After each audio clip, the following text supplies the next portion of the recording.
is KIC Radio.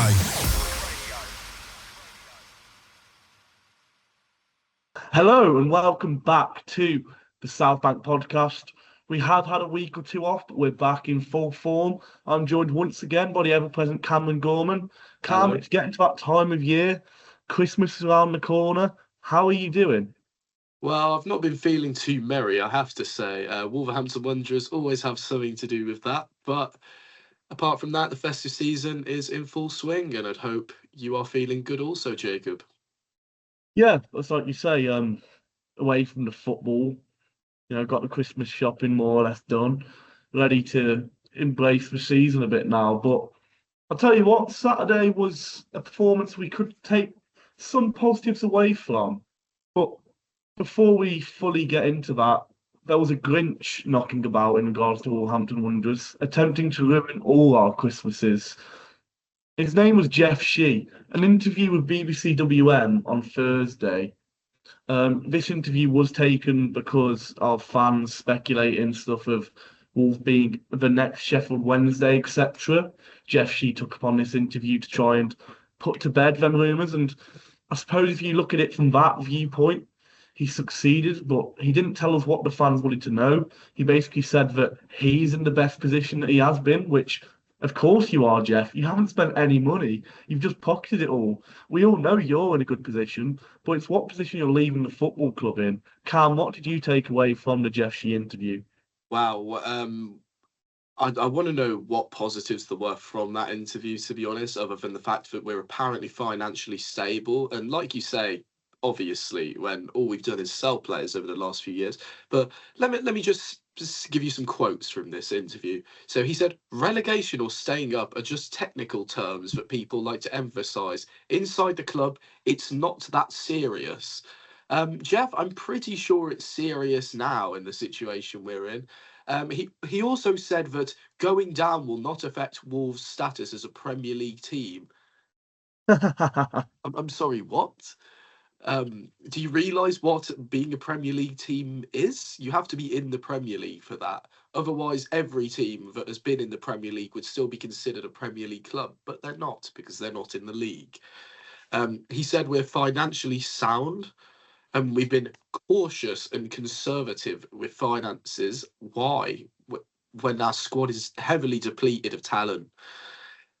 He assured, the only positive I thought was the fact that he assured there would be no need for redundancies. Whether that's the case, only time will tell, but I don't want to see normal people at the club, so to speak, be losing their jobs due to the mismanagement by Fosun of the club. That would be horrible. He also said, we don't gamble, we never gamble, and we know our limitations.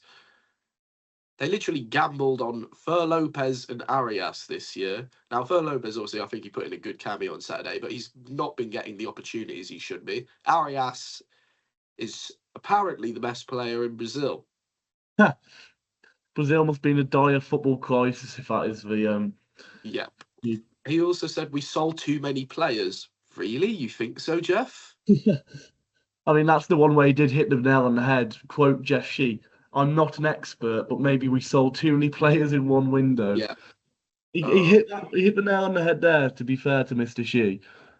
But the thing that annoyed me, Cameron, was the ever-present comparisons to when he came into the club, buying us in 2016, saying that we're in a better position now. Of course we're in a better position now. You're worth 10 times what Steve Morgan was before you. That we're not in a better position comparative to you. The money that you invested to get us to a point where you're self-sustainable for yourself, which he claims Wolves never truly are, which, again, we clearly are. The numbers state that we are self-sustainable for Mr. Shee, for Fosun. But I don't understand. The thing about the Premier League status staying if we go down is ludicrous. I've never heard such a stupid thing in my life. And it's not like we're going to come straight back up, unfortunately, with this kind of mismanagement. I heavily doubt that we have such a good rebuild across the January window and next summer that we're in a position to do so. The Championship is, in a way, stronger than the Premier League in terms of the levels of competitiveness. All teams vying for that same promotion spots and playoff spots. And I just don't understand how he can perceive it in such a manner. If you're not in the league, you are not a member of that league. You didn't see the teams go down last year and everyone calling Leicester a Premier League team still. Leicester are a championship club because playing their football in the EFL Championship is quite simply ludicrous. I also found interesting about when asked about his relationship with the fans, he almost seemed to brush it under the carpet and address it, and almost act like we're just being, you know, almost pretentious or arrogant. I don't know, and I completely disagree. He said, "Well, I'm speaking with the fans in person now." You're not. You're speaking to BBC West Midlands for one. It's because it's the only channel we can be sincere, honest, face to face. You're not honest, and you're never face to face with us. Um, it's just ridiculous, and he just calls everything fake news, basically, that surrounds the club. He Some terrible news was also that they've said they are not looking to sell the club, which is heartbreaking, honestly, given our current protests. And he said the owner, Guo Guangcheng, apparently watches every game, even at 3 a.m. in China. This is what I want to say about that. If he was watching every game, Mr. Shi, you would not be in a job. He would be Yeah. seeing what is going on this pitch, and you would be fired. So that's, first of all, a massive lie. What really speaks to me, Cameron, about where Jeff doesn't know the fundamental values of this club, doesn't know anything. There was 2 points. First of all, where he said, basically calling us not a big club before he joined. Do your research on the club you've Yeah. brought, do your history lessons. You know that ultimately we're one of the most important teams in England. We're one of the most important teams to the English football pyramid. Without us, it isn't what it is today. And second of all, he says they're planning to redevelop the Steve Ball stand. Brilliant, great news. That stand needs redeveloping. For corporate members, we do not need more corporate members. You focus so much on corporate members, but the season ticket prices are going up because you're funding these corporates already. So you're already pricing out the fans, and you want to add more. It's going to get to And the point also, who where is going to want to come and watch was Wolves the v championship. Swansea in a box midweek Yeah, on a of Wednesday? course. Compared to Wolves versus Manchester City Saturday night, 8 p.m., I can understand that. No one's going to come and watch Wolves Millwall Wednesday, 3 p.m. winter. No, it's just ludicrous. And again, I just don't understand what kind of cloud cuckoo land Jeff Shee is living in. He is absolutely deluded out his mind. But look, thankfully, the Wolves players, in almost a metaphoric two fingers up to Jeff Shea, actually put in a really proud performance on Saturday, I thought. I mean, I'm sure you did, Cameron. A lot of people who not even Wolves fans went into this game thinking this could be an absolute hammering. Oh, I thought You we'd know, get this trapped.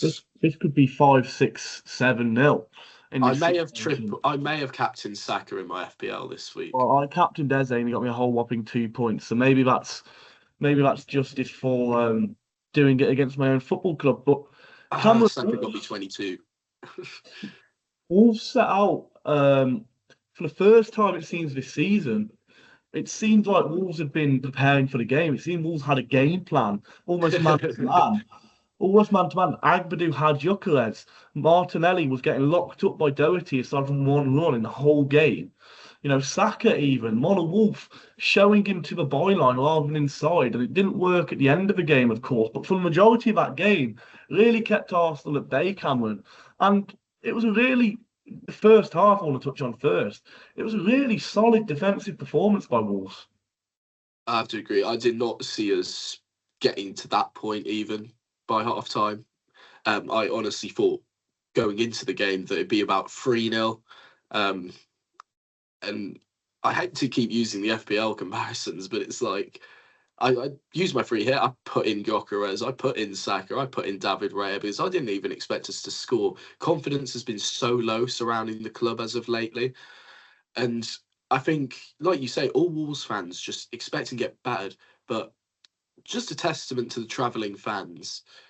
full voice from before kickoff and all the way till the end, absolutely backing the club, regardless of our circumstances. And they've rightly so received many plaudits for it across social media and online. And yeah, I just wanted to say their efforts are much appreciated, even in the darkest of times. Yeah, of course. And I didn't attend the Emirates on Saturday, but watching that first half, I was always getting frustrated with the commentary team, speaking about how negative Wolves were, how they were sat every man behind the ball. Of course, we were going to. If we tried to go toe to toe with Arsenal with this crop of players, Yeah, we'd be exactly. another 6 goals down in the first 20 minutes. There's And a the reason way we're where we are in the league. well, and the way we played, Arsenal in that first half, aside from a Lewis Skelly header, had nothing. We had the best chance in the half when Hwang Chan gets the ball, and if he had an extra touch of pace, he was away. He would have scored. It would have been 1-0 to Wolves. I don't think Hwang does bad with the chance. I just don't think he's quick enough to get away from the Arsenal He's never been defenders. the quickest.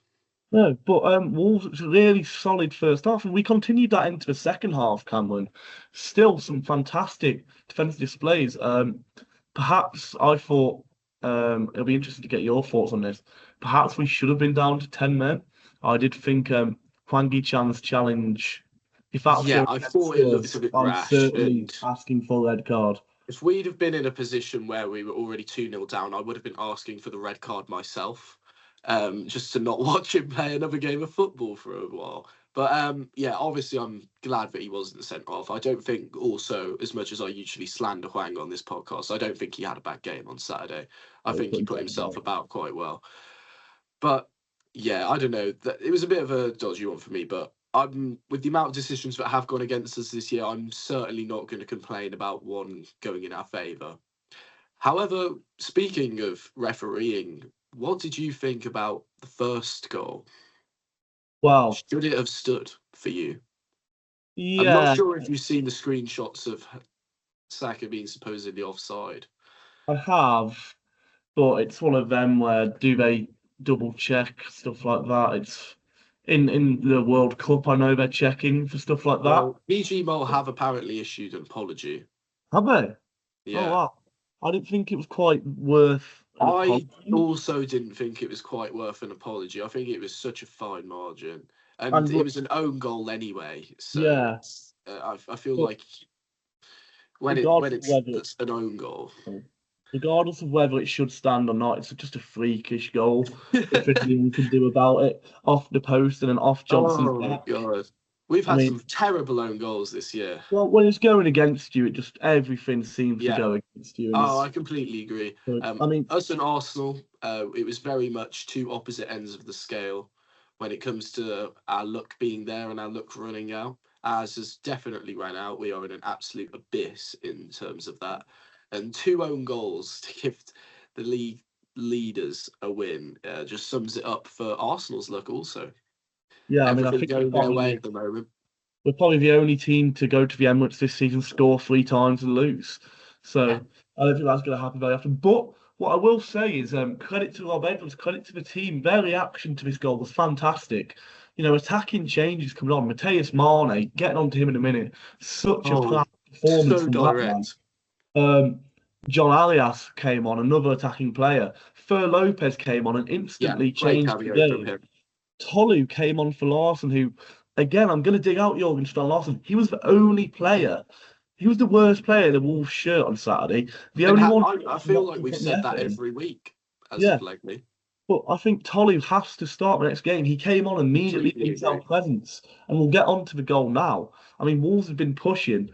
Mateus Mane, his first thing that he did when he came on was run at arguably the best centre back in the world at the minute. Get Yeah. the ball. Yes, he lost it, but who else have we seen pick up that ball and try and run at someone? I've heard Harry Mansell say perhaps it's youthful naivety, but I'm happy with anything at this point. Yeah. Show us a bit of fight, show us a bit of character. And that's ultimately where we got the goal from. And a header from Alias goes behind Mane, actually. So he does well to first of all go back and pick up the ball. And then he is attempting a shot, but he gets it into the area where Tolu can smartly redirect it. And Cameron, I was celebrating this goal like we won the World Cup. Would a draw have meant anything for our season? No, but it would have been a massive, massive confidence booster. Oh, I completely agree. And my heart was in my throat a few minutes later. However, like you say, I just want to talk briefly about the players you mentioned before I get onto the goal itself. Mateus Mane, absolutely just what a wonderful player to watch in such dire circumstances. Now, I won't act like he's an youth like youth superstar or England international already. He's very much a young, raw talent still. But to see someone have the confidence to take on a man in our situation, it's refreshing. We used to have players who would do that for fun. And now we find ourselves with such a lack of clinicality as well as confidence in our attack that players aren't willing to do that. And to see him running at players like Saliba is it just shows. But even if it is youthful naivety, like you mentioned, I think we need more of that confidence in our players if they want to score goals. Because goals went from being the only thing we were getting in games while conceding bucket loads. And it feels like over the course of this season already, we've done a reversal of that. We're not conceding many goals now, but now we've lost the ability to score them. And it's just such a hurtful thing. Now, on to Tolu. What a player. Because the way we try to play every week since Rob Edwards has come in, we're throwing long balls up from the likes of Agmadou, and Larsson's expected to hold it up, and instead he'll like drop on the floor or won't contest for a header. I do not understand why Larsson has been starting the last 3 or 4 fixtures, let alone this one, because Larsson simply does not do the job as effectively as Tolu, yet we keep persisting with him to try and do it. Now, I do not understand the reasoning for this. I would presume it's the fact that Larsson will be one of, if not our highest earner after his new contract, and I'm sure there's promises regarding game time and him being the star man of the club, so to speak. But you're simply not good enough, mate, to be that. And your current form cannot keep you in this lineup when you've got a player who is hungry in Tolu, who has had limited minutes and still made much more of an impact than you this season. He was the top scorer of the Belgian league last year. Now, obviously, the Premier League is a much higher step up from that, but it counts for something. Now, when he has still got such confidence in himself, despite limited minutes, despite not getting picked for the AFCON squad, I think it shows how much faith he has in himself. And that's the kind of player you want to bank on in the position we're in, for me. Yeah, definitely. But where this game becomes devastating for me, Cameron, is after this goal. It looked like, bizarrely, if anyone was going to go on and nick this, it would be Wolves. We Oh, I had agree. And Arsenal, that away limbs, can I just say, was yeah, something special. we We haven't had seen that in a Arsenal, long time. we had Arsenal panicking.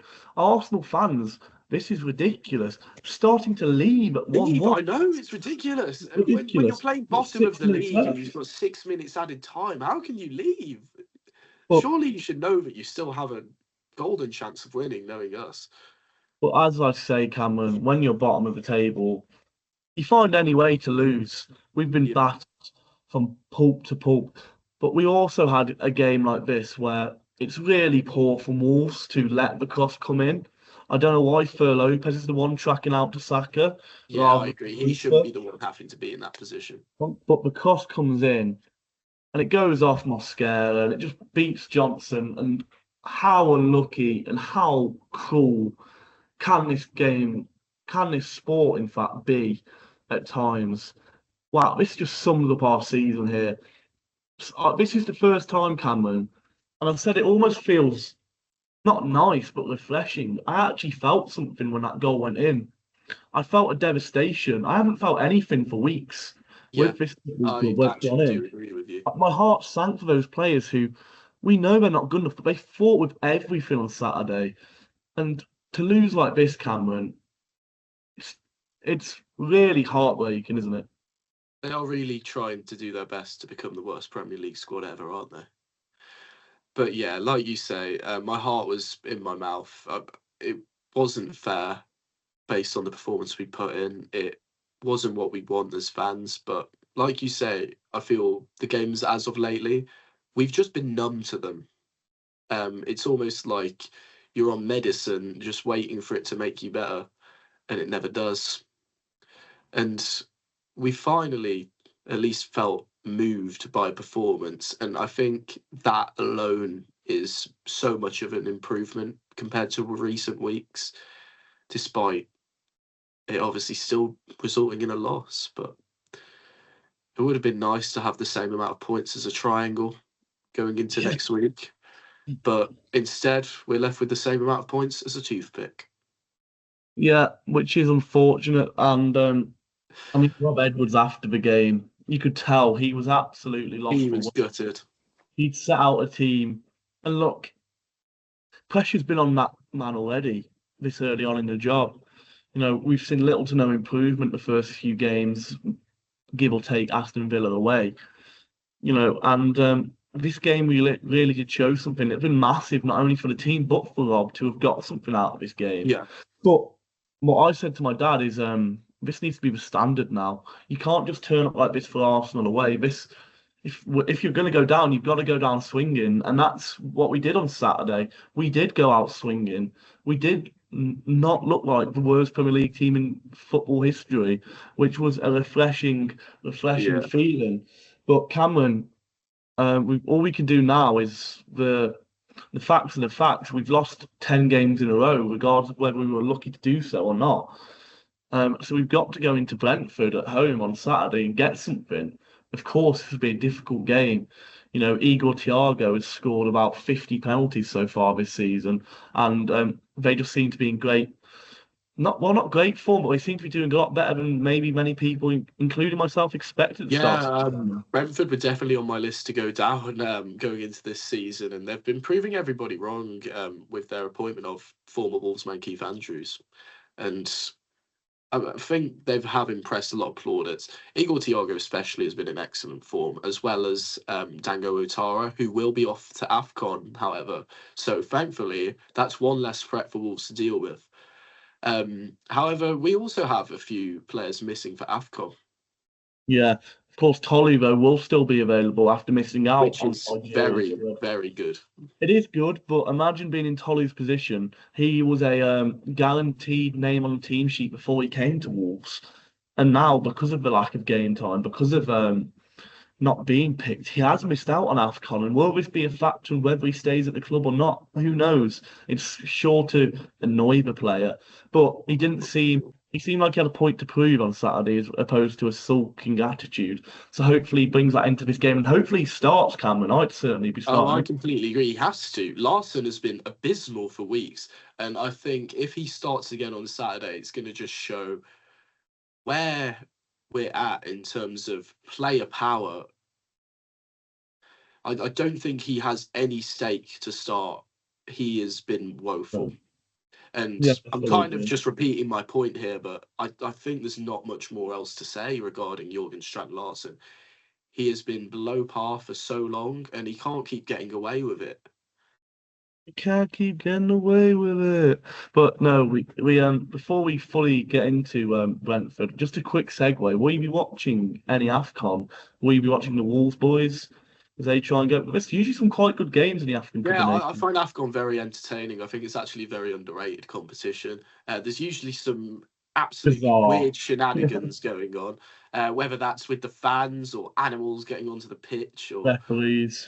referee. Oh, very corrupt refereeing, very corrupt refereeing. But yeah, I will be tuning in potentially to see Mr. Agbadu. Well, Uh, they are not holding champions, yeah, Ivory they are. Coast. You know what I found interesting about their squad? Simon Adingra, who won AFCON for them last year, not even called up despite playing well for Sunderland. Well, he hasn't set the world alight at Sunderland so far, No, has he? but you'd expect the person who won you the tournament Yeah, last year to be called up. it's Haller there because he scored in the final, didn't he as well? I could not tell you, in Yeah. honesty. But anyway, this isn't an AFCON podcast. This is a Wolverhampton Wanderers podcast. As much as AFCON might be more enjoyable to talk about Oh, in this. very much so. But Cam, how would you make any changes for Brentford, or do you think the players that fought their heart out at Arsenal deserve to have another shot at it?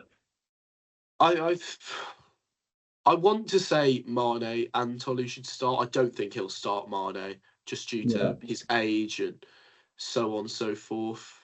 I think ultimately Tolu has to start over Larson, and if not, like I said, I think it just shows how ridiculous the player power is for Son.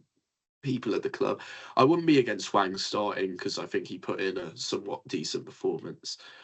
Um, other than that, who do you really swap out? I don't want to see Chachachua come back in. I want to No, see Doherty. Doherty put in a great performance, showing his experience. Who do you want to see at centre half replacing Agbadu? I think Santi Bueno has to come in. I don't think he should have been dropped anyway. I think, I completely agree. He was unfairly dropped somewhat with the yeah, form he was in being decent with Rob Edwards coming to the job. However, with the fact he's barely played under Rob, do you even see that happening? Or do you see possibly something like a not. Doherty? Possibly not, but I'm a big Yerson Mosquera fan. I think most people that know me know that. But personally, I think Santi is the better Premier League centre back than Yerson Mosquera. I think Mosquera is very rash at times, I has think a in a lot of position mistakes we're in in, we him. can't afford to have a player as rash as him in certain Yeah. situations. So maybe you go Santi, Doherty, and Totti at the back three, but then it's Chachua comes back in at like wing back. I'd just personally go Santi straight in for Agbadu and keep the I other two prefer there. that also. Um, I think the midfield, you keep the same. Andre and Yeah, Gomez, I think, had a quite a good game. I wouldn't they're mind seeing, undroppable, really.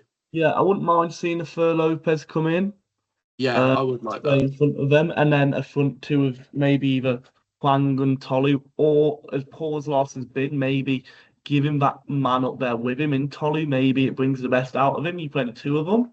So I think it's a bit of a selection headache for Rob Edwards going into Saturday, which of course is a good thing, but Not the kind of selection headache you'd want. no, You'd much rather have a selection headache because everyone's in great form rather than yeah, everyone being terrible. But yes. Of course. But Cameron, of course, positive sign to take out of Arsenal. Does this influence your prediction going into Brentford? Will we get something? Will we finally get another point on the board? Will it you be the see, before we started recording this episode, I was feeling absolutely delusional based off the fact we'd even scored a goal, which speaks volumes as to how bad we are this year. And when I saw Brentford concede a late goal to Leeds last night, it had me thinking, wow, we're going to go and win Saturday. But after having spoken about it, reality has really hit me, and I just don't think that'll be the case. But I'm going to be delusional, at least for the prediction. And I'm going to say Wolves are going to put all of this trouble to bed. Wolves are going to have a great week in training. They're going to be extra motivated after that heartbreak, and they're going to go win 2-1 against Brentford with another 90th minute goal, this time in the correct goal. Well, Wolves, historically, in I recent don't history, actually think that will happen, but I'm going to try and speak it into existence. yeah, well, Wolves in recent history have had quite a decent record against Brentford. Yeah, Usually doing quite well against the Bees, yeah. away and at home. All But one away I, every time. yeah, I From just don't trust this group of players to put in the same performances at Arsenal. I think at home it's a lot different. You mentioned our supporters at Arsenal. I think whilst our support has been good at times at Molineux, rightly so, it becomes quite toxic as soon as the first goal goes in. I think the players play with a lot more pressure on their shoulders at Molineux. I So completely agree. I'm Away probably going to games would go probably be for, somewhat freeing for them when it's only yeah, the fans giving their all. I think it's probably going to be a 2-0 Brentford in my head. I think Igor Thiago I probably can very much scores see that. from 12 yards, probably. And I can see someone like Kevin Sharder going and scoring against us. Yeah, I can see that, But unfortunately. is there anything else you'd like to add before we check out, Cameron? No, no, I have nothing more to say. It's apologies for my potential lack of speaking this week. I'm feeling a bit under the weather, but I'll be ripe and ready next week to Yeah. discuss an inevitable loss. I think there's a bit of an epidemic going around with illness. I felt it last week. My dad's had it this week. Everyone seems to be dropping like flies at the minute. Oh, tell me Um, about it. It's that time of year, though, isn't it? Before yeah, Christmas. And if any of you listeners are feeling unwell, I hope you feel better from us but to you. Brentford is also, let me just say, our last stop before Christmas. So next week Ah, is the Christmas episode of the South Bank podcast. So make sure you're tuned in. But that's everything from me. I've once again been joined by the ever-present Cameron Gorman. Thanks again for your contribution, fighting off your illness to be here. Thank you very much, Jacob, and it's a pleasure to join you as always. And thank you for keeping us all informed. No worries, and this has been the South Bank Podcast. Goodbye. Goodbye.